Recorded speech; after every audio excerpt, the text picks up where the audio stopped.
Hey, how's it going again? I'm Khiry. I'm from inFlow's success team. Today, I wanted to show you how to do something that's, I think, really important to every business, and that's stock counts. I know you may have heard this in the past. Even I'm coming from a retail background, and sometimes this day used to scare me every single time. Stock counts are so important just to know exactly how much stock do you have of something in your inventory. So inFlow tried to make this a real simple for you to figure out. First, again, I'd like to always note that I'm in inFlow manufacturing, but the same thing will work in inFlow inventory. So not to worry if you're using the other.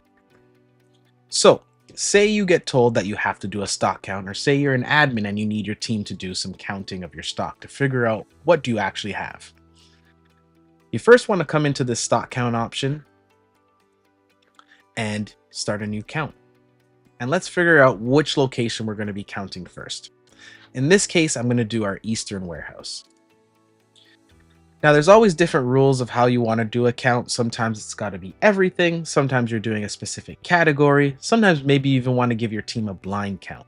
And that's where you could add products in here and then just give it to your team, let them count, and then bring the information back and enter it in. When you create your stock count, it's going to first look like this. And like everything, once we save it, it's going to give us a number. You can definitely go over this and edit if you'd like. It'll tell you the location you're about to count, when the count was created, and then on its completion status. You can also assign your team members if you want them to do this count specifically and get notified of that.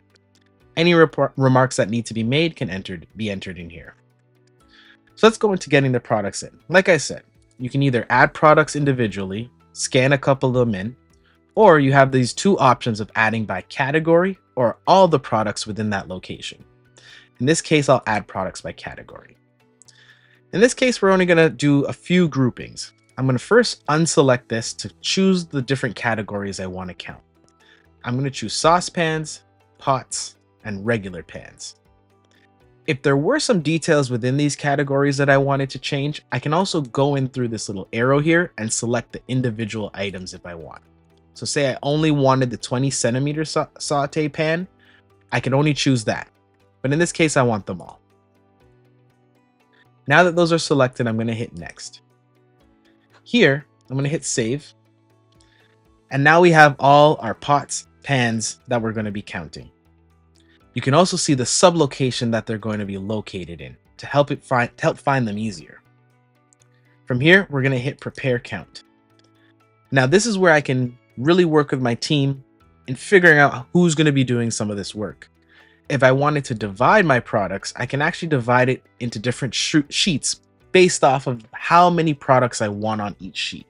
And you can see as you change that, it'll change the number of sheets based off of the amount of products. In this case, it's not a very huge count, so I'm only going to do one.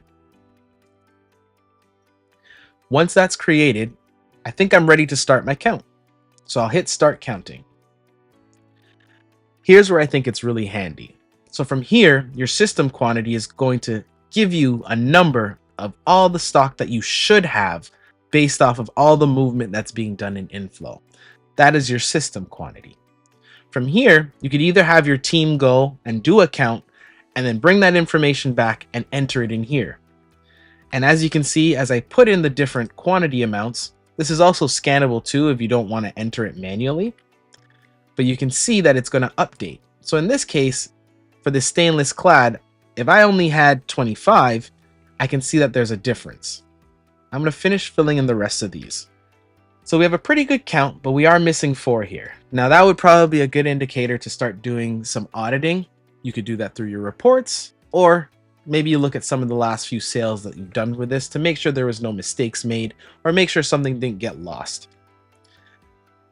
If this is your true count after realizing all that there is no mistakes and maybe 4 of them have gone missing for whichever reason, we can go in and you can adjust the actual number from this same screen. So what this will do is it'll set each quantity of this clad stock pot to 25, and it will record that there was a stock adjustment within the stock count of the -4 on here to correct my system.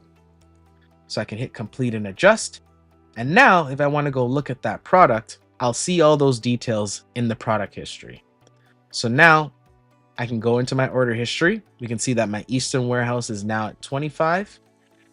And now in my movement history, I can see that there's 4 minus based off of a stock count. So that's really helpful, so you don't have to go through doing the extra stock adjustments if needed. And that's how you do a stock count. Until the next one, I hope this helps. You take care.